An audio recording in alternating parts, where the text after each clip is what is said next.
जहिना पाथर के मूर्ति यहाँ के तहिना आहूँ किया बनलो हे मैया। जहिना पाथर के मूर्ति यहाँ के तहिना किया पाथर बनलो हे मैया।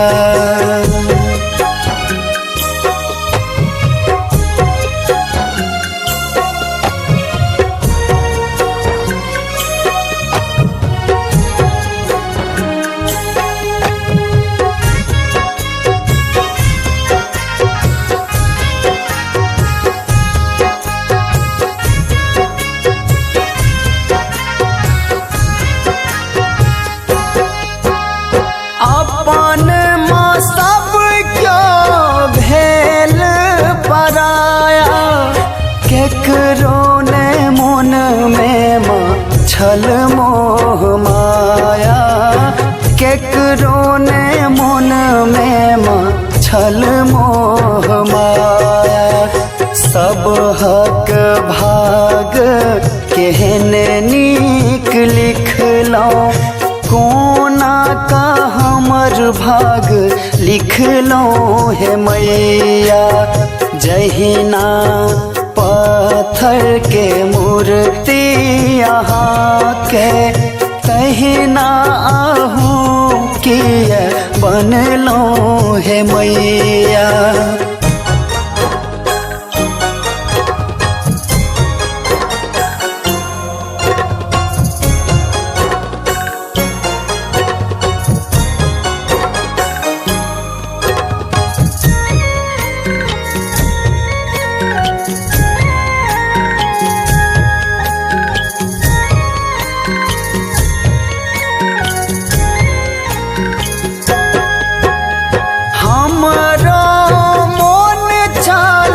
हंसतो खेलतो हाथ पकड़ कमा घुमैतो।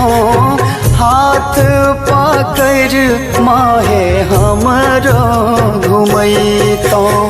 सब टैर देलक अपनो आनो, आहू तहिना बन गेलो हे मैया। जहिना पत्थर के मूर्ति यहाँ के तहिना किया पाथर बनलो हे मैया।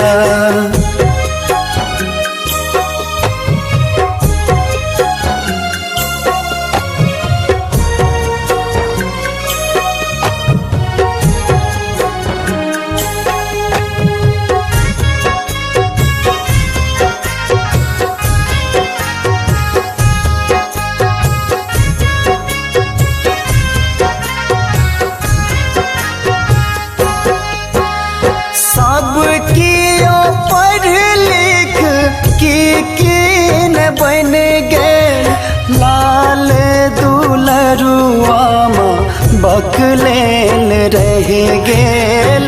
लाल दुलरुआ माँ बकलेल रह गेल।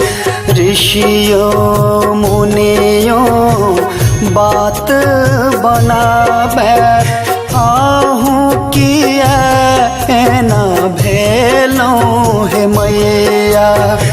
जहिना पाथर के मूर्ति यहाँ के तहिना किया बनलो हे मैया।